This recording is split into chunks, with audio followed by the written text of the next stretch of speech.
Donc là, j'ai décidé aujourd'hui de parler de dire quelques mots. Forcément, je ne peux pas parler extrêmement longtemps de ce livre. Donc je disais tout à l'heure, vous voyez qu'il est assez mince. Hein. C'est un long poème, un seul long poème, mais d'une certaine manière, il est le livre qui en résulte, s'il est publié à part, est bref. Alors je voulais dire, en effet, je vais peut-être redire des choses qui sont relatives à ma position par rapport à cela, à mon aventure personnelle d'une certaine manière. Voilà. Je voudrais dire que je crois m'être engagé et comme écrivain, et comme critique, et comme professeur de littérature, après un séjour, je dirais un séjour assez long, marqué dans la bibliothèque du 19e siècle, puisque j'étais 19e-iste au départ. J'ai participé à la fondation de cette revue que certains connaissent peut-être, qui s'appelait Romantisme, revue du 19e siècle. Et avec des gens comme Sébacher, Claude Duchet, etc. Enfin, voilà. Et donc après un séjour marqué dans la bibliothèque du 19e siècle, je me suis engagé dans l'aventure et l'exploration des poésies expérimentales, des avant-gardes historiques et de celles qui nous sont immédiatement contemporaines, auxquelles j'entends participer à travers, par exemple, ma revue New York. Or, il me reste comme un souvenir nostalgique de ces temps où des éditeurs audacieux cherchaient à publier de jeunes écrivains inconnus en train d'inventer la langue ou les langues du romantisme. Alors je pense à Eugène Randuel, je pense à Charles Gosselin, à Urbain Canel et évidemment à Camille Ladvocat, libraire-éditeur, dans la galerie de bois du Palais Royal. Et j'éprouve donc un plaisir sensible, je dirais un plaisir manuel à retrouver dans cette bibliothèque de la Sorbonne un exemplaire de La mort de Socrate, précisément publié par l'Advocat sous la Restauration, en 1823.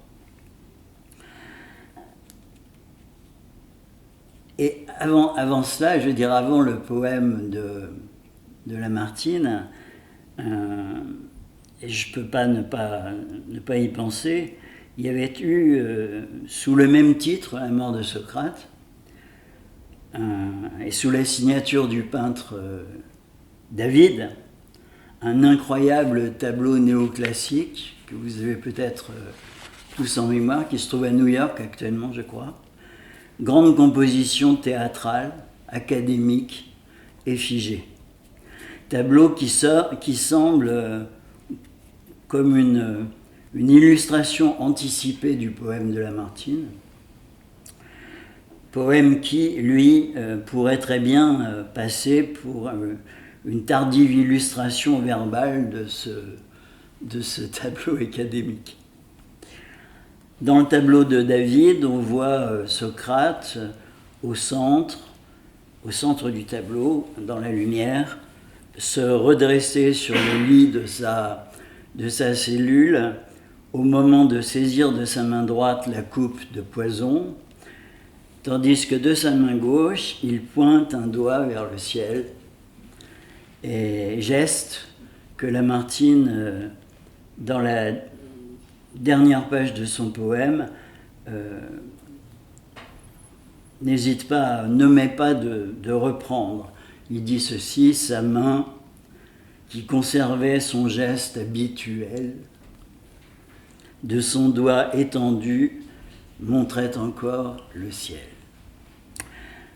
Donc il faut aussi, peut-être que je précise, j'ai vaguement commencé à le faire tout à l'heure, la relation personnelle paradoxale que j'entretiens avec ce poète, Alphonse II. Lorsque j'écrivais le livre Poésie et figuration, publié en 1983 dans la défunte collection Pierre Vive aux éditions du Seuil, je crois que je cherchais à exorciser le caractère décidément impossible pour moi de Lamartine. Son cas ayant été réglé une fois pour toutes par Rimbaud lorsqu'il le déclare étranglé par la forme vieille. Je crois que voilà, pour moi c'était assez définitif et assez juste. Et pour réaliser mon projet ou accomplir ce forfait, la solution que j'ai trouvée avait été d'anéantir la réalité des méditations, de leur mouvement méditatif concerté, de la mise en œuvre de ce que Lamartine appelait la poésie ou la raison chantée, en inventant le poème métapoétique du lac. Un geste qui en même temps, et c'était peut-être la seconde partie de mon projet, me permettait de justifier l'idée reçue selon laquelle Lamartine était bien l'inventeur de la mélodie harmonieuse, au-delà ou en deçà du sens, le premier romantique. Proposition évidemment d'une très grande banalité, universellement véhiculée par les manuels scolaires, mais dont il me fallait en quelque sorte souligner la pertinence pour être en mesure, dans un livre qui prétendait exposer l'histoire moderne de ce lyrisme, ou je dirais, ou l'histoire de ce lyrisme moderne, de mettre ce lac et ce Lamartine en ouverture du livre et face à face à la conclusion du livre avec le dernier lyrique forcené, énergumène, Denis Roche, présenté comme en étant du lyrisme à la fois le déconstructeur ou le destructeur ou le déconstructeur définitif. Et vous savez que j'ai une certaine fidélité à l'égard de Denis Roche,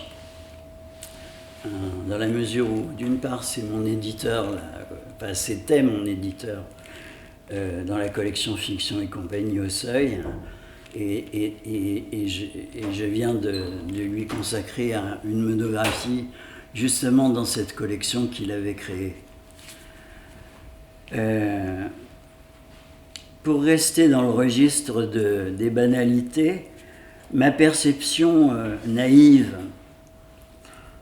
c'est que les méditations étaient composées de deux types de textes, grosso modo. Enfin, les poèmes, d'une part, d'intention philosophique ou métaphysique, au titre explicitement abstrait, l'homme, l'immortalité, la foi, Dieu, etc. Ou même encore philosophie, tout simplement, dernier poème du recueil. Et les poèmes relevant, disons, du chant lyrique, l'isolement, l'automne, le lac. L'opération consistait donc pour moi à oublier le discours relevant de la poésie pensante ou méditative, selon le titre du livre, à réduire le recueil à ses composantes personnelles, élégiaques, musicales, et à réduire celle-ci à un seul texte, le lac, supposé exemplaire et décisif.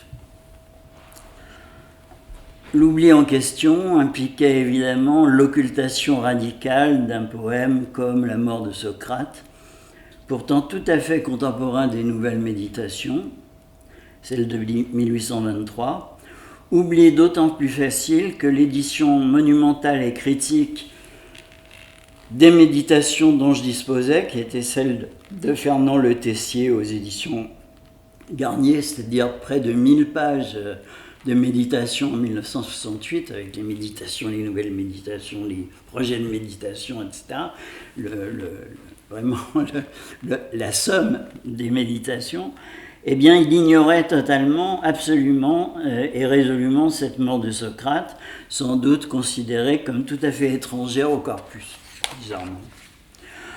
La mort de Socrate est précédée, donc le livre est précédé, tel que l'a publié Lamartine, est précédé d'un avertissement de l'auteur qui développe une définition de la poésie comme alors je cite, la forme la plus sublime que puisse revêtir la pensée humaine.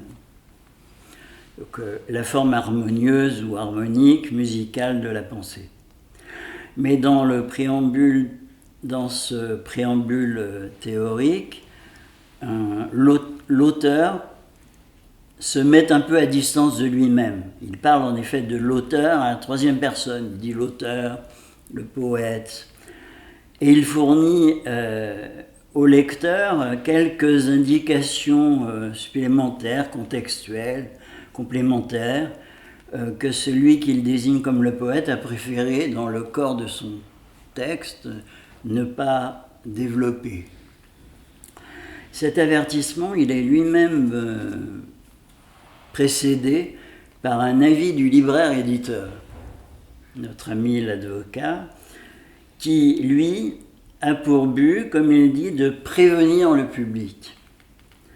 Prévenir le public du fait que ce qui pourrait au public lui sembler une transgression des normes habituelles de l'impression n'est en réalité que l'obéissance scrupuleuse de l'éditeur aux indications typographiques marquées sur le manuscrit du poète. Là, je cite cette indication typographique marquée sur le manuscrit du poète.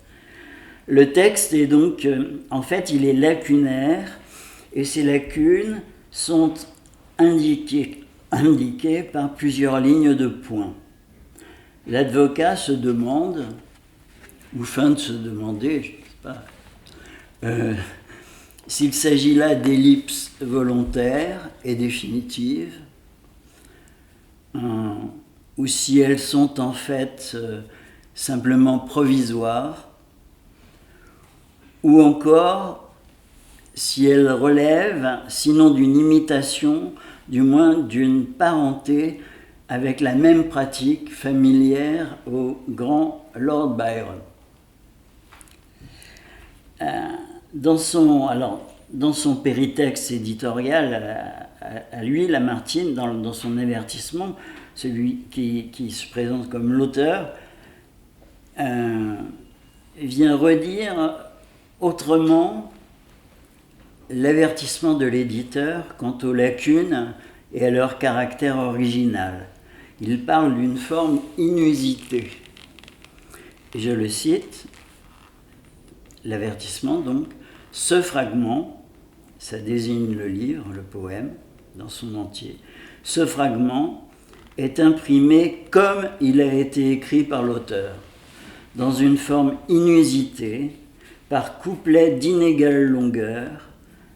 Après chaque couplet, nous avons placé un fleuron qui indique la suspension du sens, et l'auteur passe souvent, sans autre transition, d'une pensée à une autre.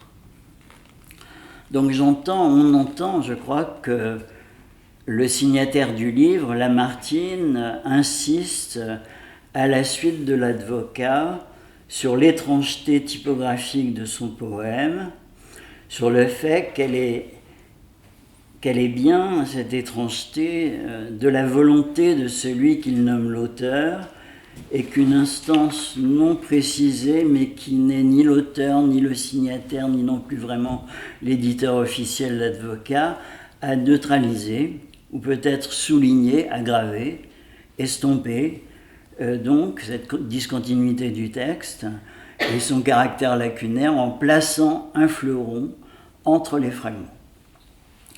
Donc un geste typographique en quelque sorte supplémentaire, comme pour rendre visible qu'ici, comme plus tard dans le coup de dé, j'ose cette évocation. Comme plus tard dans le coup de dé, les Blancs assument l'importance. Comparaison d'autant moins déplacée qu'il s'agit bien, vous avez entendu, d'indiquer ce qu'il appelle la suspension du sens. Ainsi donc le récit continu de cette scène finale à tous égards, et le discours non moins continu de Socrate qui en constitue donc l'événement essentiel. Ce récit et ce discours sont troués par un certain nombre de silences, comme des flashs de noir écran, de suspension du sens, supposés faire partie d'une mise en scène, alors on va dire d'une mise en scène d'intention réaliste. Parce que le travail du poison perturbe et réduit progressivement la parole du sage. Mais qui nécessite néanmoins un surcroît d'explicitation destiné à prévenir la surprise ou bien la réprobation d'un lecteur qu'on imagine rétif aux accidents formels. Alors l'éditeur, le signataire, l'auteur-éditeur, l'auteur, toutes ces instances se confondent en réalité plus ou moins. Il reste qu'on est sensible, je crois, ou il faut être sensible à une instabilité relative, à un tremblé qui permettent au poème de se poser sur la page autour du lit d'un condamné à mort qui va délivrer son message ultime, parce qu'en réalité c'est lui la véritable source du discours, autant que l'éditeur, le signataire, etc. Mais cette source, où prend-elle sa source ?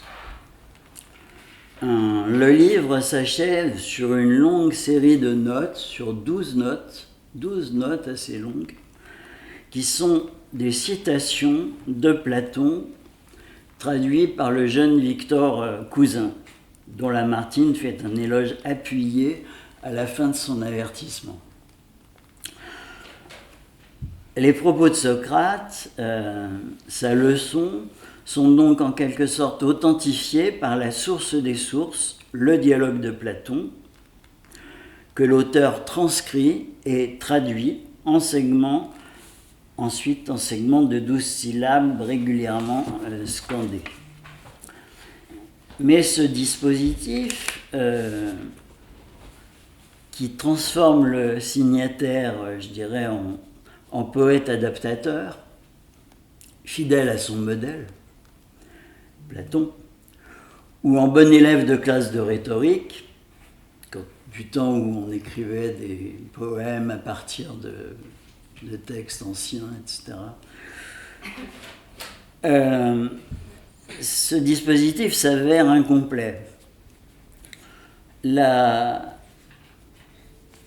caution du Phédon se trouve, si l'on peut dire, concurrencée par une autre donnée, interne cette fois au texte du poème.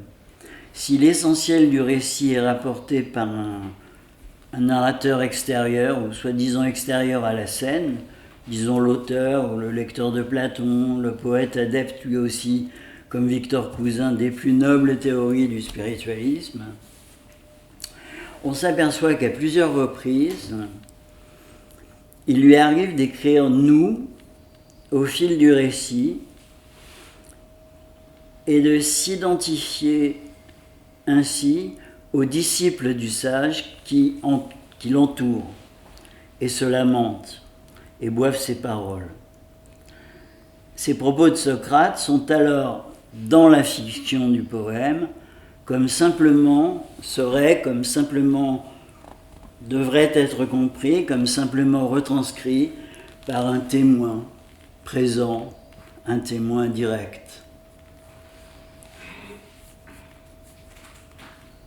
Alors je crois que nous sommes bien, en effet, conviés, si je puis dire, à lire ce que la tradition du fond gréco-latin à des poètes comme André Chénier ou Delille désigne comme la poésie didactique ou philosophique que Lamartine réinvente ou redéfinit comme méditation, qui constitue peut-être en effet un genre nouveau. Dont le sujet de cette poésie, elle est finalement toujours un seul sujet, la vérité. C'est la vérité en dernière instance qui est le sujet unique. La mort de Socrate relève explicitement de ce type de long poème à finalité édifiante. Et le livre porte en exergue, sur sa page de couverture, la vérité, V majuscule évidemment, c'est Dieu.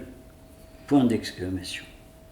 Affirmation qui serait le sens du poème et de la leçon socratique telle qu'articulée dans ses ultimes paroles.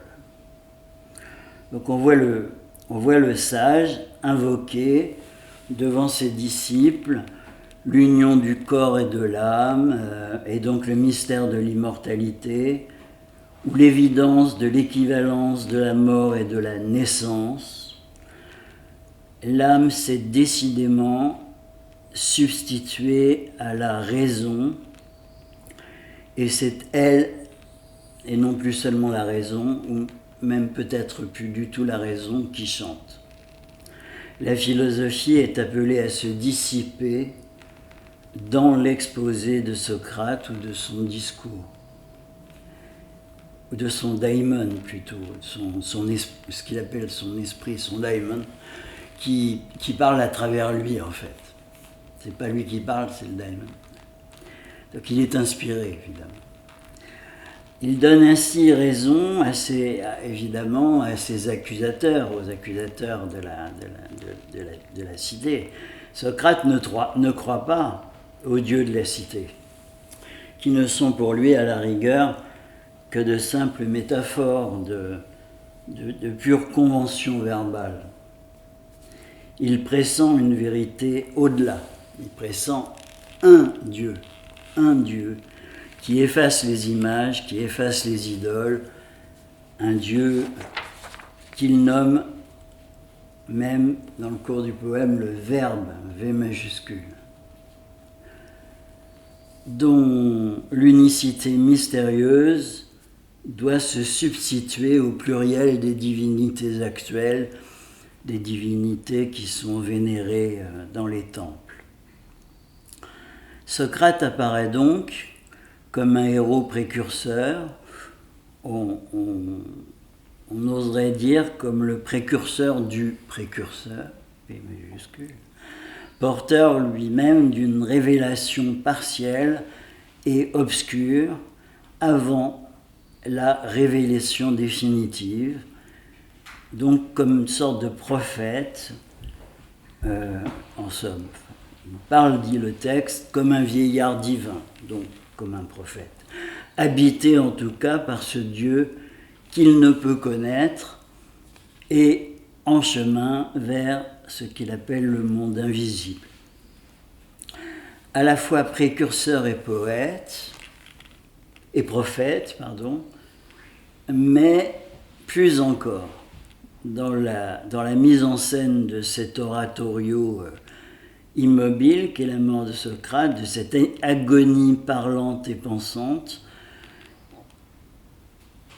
plus encore que précurseur et prophète, figure de ce que sera le Christ lui-même, puisque, comme le Christ, il est condamné par la cité et le pouvoir, qu'il se sacrifie pour la justice et la vérité, en buvant cette ciguë dans une coupe que le poème n'hésite pas à qualifier de calice. Donc ça va assez loin dans la suggestion d'une identification de Socrate avec un Christ. Donc rien de en plus, mais rien de très original là. Lamartine adhère à ce lieu commun de l'idéologie romantique qui était celle de la révélation progressive. Donc voilà. Il y a des travaux savants là-dessus, notamment d'un de ses professeurs. Alors je pense qu'il était américain.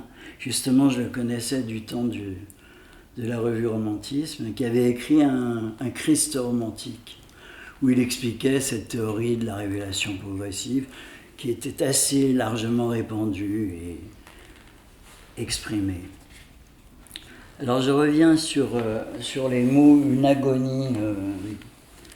agonie parlante et pensante que je viens d'évoquer à l'instant, de prononcer à l'instant, parce que il faut préciser évidemment une ironie, une agonie chantante. Et là je cite quelques vers donc de la mort de Socrate. Je ne vous inflige pas d'autres citations longues. Celle-ci n'est pas très longue. Les poètes ont dit qu'avant sa dernière heure, en son harmonieux, le doux cygne se pleure. Ami n'en croyait rien. L'oiseau mélodieux, d'un plus sublime instinct fut doué par les cieux, par les dieux. Du riant Eurotas, près de quitter la rive, l'âme de ce beau corps à demi fugitif, s'avançant pas à pas vers un monde enchanté, voit poindre le jour pur de l'immortalité. Et dans la douce extase où ce regard la noie, sur la terre en mourant, elle exhale sa joie. Vous qui près du tombeau venez pour m'écouter, je suis un cygne aussi, je meurs, je puis chanter. Voilà. Donc c'est Socrate qui parle, et je crois qu'il veut, alors là évidemment c'est très très clair, il veut retourner tout simplement l'opinion reçue selon laquelle le chant du cygne, les sons harmonieux de ce chant du cygne à l'approche ou à l'instant de la mort devraient être entendus comme la mélodie des pleurs, un lamento. Et tout au contraire, dit-il, il s'agirait d'une manifestation de la joie extatique, celle d'une âme qui jouit de sa délivrance, de son accès entrevu à l'éternité. Et il conclut lui-même, donc il est lui-même un cygne. Je meurs, je puis chanter. Il semble assez clair que le sens de ce enfin, il semble, ou il me semble, je ne voudrais pas imposer quoi que ce soit, il me semble assez clair que le sens de ce chant, lamento ou bien l'inverse, n'est que relativement secondaire, malgré l'intention démonstrative quant à la doctrine de l'autre monde. Ce qui importe, je crois, c'est la métamorphose, c'est la transfiguration du philosophe en poète. À la pensée spéculative va donc succéder la pensée pensive, la pensée contemplative ou méditative, à quoi va encore succéder la pensée lyrique ou mélodieuse ou harmonieuse, pour reprendre les mots de Lamartine lui-même. Donc, la dissolution des catégories abstraites ou leur sublimation par la cadence du vers et dans l'écho répété des rimes. Reste, comme le suggère une lectrice de ce texte, c'est précisément dans un numéro de Romantisme, elle avait écrit un article très intéressant sur la mort dans les poèmes de Lamartine. C'est Aurélie Loiseleur, certains d'entre vous la connaissent peut-être. elle suggère que c'est plus la pensée, mais, je la cite, le témoignage sensible d'une inquiétude de la pensée. Le témoignage sensible d'une inquiétude de la pensée. Moi, je crois comprendre que si celui, Socrate, qui incarne la naissance de la philosophie, est en train de mourir euphoriquement dans le poème de Lamartine, c'est aussi bien, c'est peut-être aussi bien, plutôt, enfin, la philosophie elle-même qui s'éteint au profit, ou que Lamartine voudrait voir s'éteindre, au profit de la poésie, au profit d'une poésie nouvelle, cantatoire, incantatoire, qui va prendre en charge de façon plus ou moins vague les interrogations fondamentales. Dieu, vie et mort, corps et âme, ciel et terre, doute et croyance, espérance et désespoir, etc., etc. Alors je conclus.